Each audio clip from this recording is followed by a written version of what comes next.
Bonjour. Bonjour tout le monde. Alors, qu'est-ce qu'on va vous proposer aujourd'hui? Un pain tressé aux cranberries et au sirop d'érable et au raisin. Pour cette recette,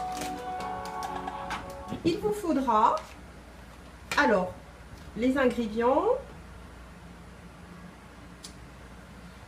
Pour cette recette, il vous faudra 125 ml de lait végétal, de lait d'amande, 100 ml d'eau, 75 g d'huile d'olive, 400 g de farine. Alors la farine toute simple, de la T55, 40 g de sucre de canne, une demi-cuillère à café de sel et de la levure boulangère.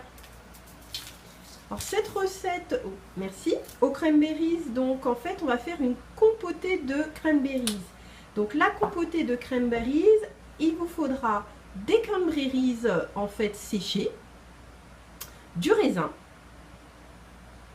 de l'eau, de la cassonade, de la cannelle. On rajoutera un petit peu de beurre végétal, en fait un petit peu plutôt d'huile d'olive et le sirop d'érable.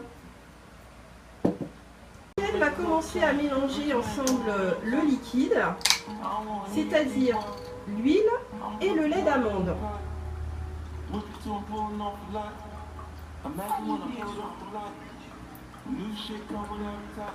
125. Oui, c'est 125. Non, pas ça.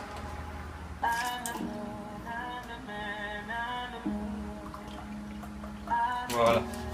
Donc 125 plus les 10 centilitres d'eau. On les a mis où les 10 centilitres? Ceux-là? Voilà, les 10 centilitres d'eau. Ça? On mélange tous ces liquides au fouet Au fouet. Oh. pour faire une belle émulsion.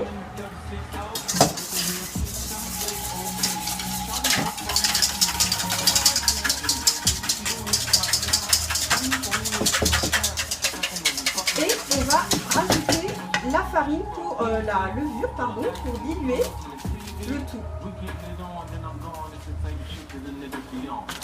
À présent que tous les liquides sont bien mélangés avec la levure, Michael va rajouter la farine, donc 400 g de farine, et le sucre.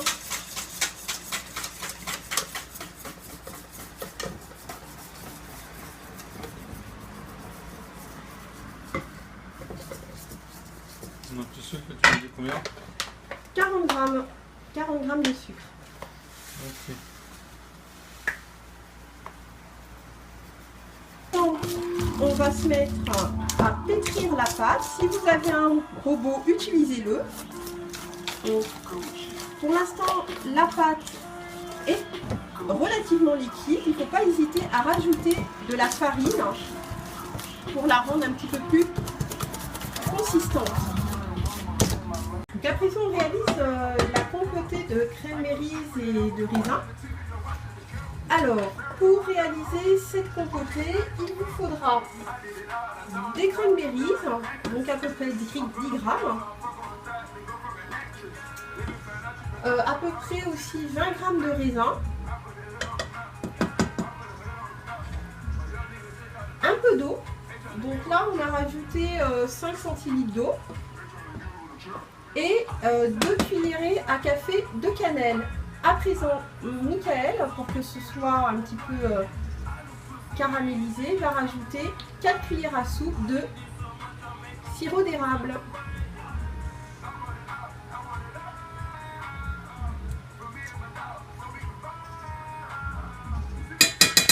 On va laisser réduire jusqu'à obtenir une belle substance caramélisée de l'ensemble de ces fruits.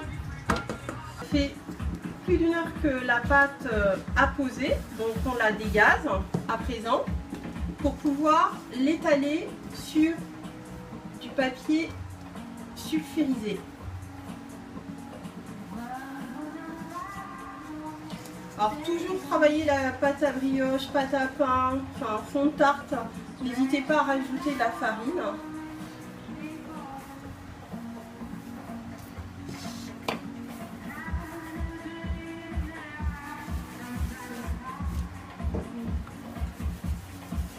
Voilà, ensuite Michael va bien l'étaler au rouleau pour lui donner sa forme.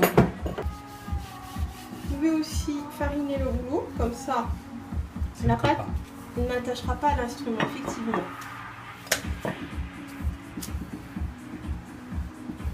Prêt pour verser la compotée de cranberries raisin sur la pâte. Donc on va répartir toute cette compotée sur la pâte.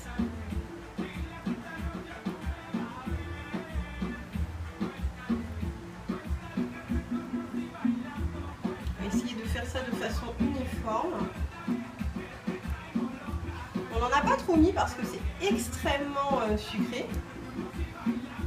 On voulait quand même avoir une recette légère parce que pouvoir profiter des pâtisseries, des gâteaux, et ben, il faut savoir mesurer la dose de sucre que l'on met dans ces préparations.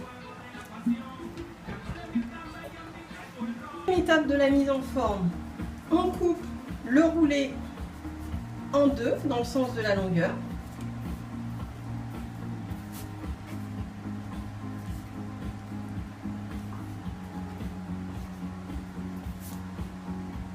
Deuxième étape, le tressage du pain. Donc, une fois qu'il est coupé en deux, on fait une grosse tresse en superposant les deux parties. Une grosse tresse. On va poser la brioche, enfin le pain plutôt, c'est pas une brioche, hein, c'est un pain pour un pain, dans le moule à cake pour qu'il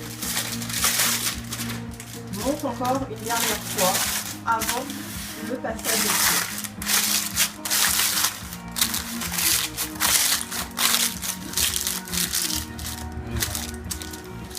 Voici ce qu'on obtient après la dernière poussée, avant le passage au four, du pain aux cranberries, raisin et sirop d'érable. On va porter cette brioche au four pendant 30 à 40 minutes à 180 degrés. Tout dépendra de votre four pour la durée de cuisson. Nous utilisons un four à chaleur tournante. Donc à vous de surveiller la cuisson. Le pain sucré est enfin prêt. Donc on le sort tout juste du four. Il a bien levé comme vous pouvez le constater.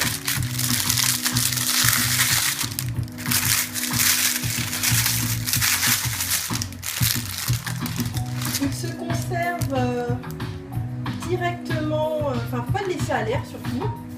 Donc conservez-le dans une poche en plastique pendant 3 ou 4 jours. Régalez-vous. Bisous, bisous. Bisous, bisous. À bientôt.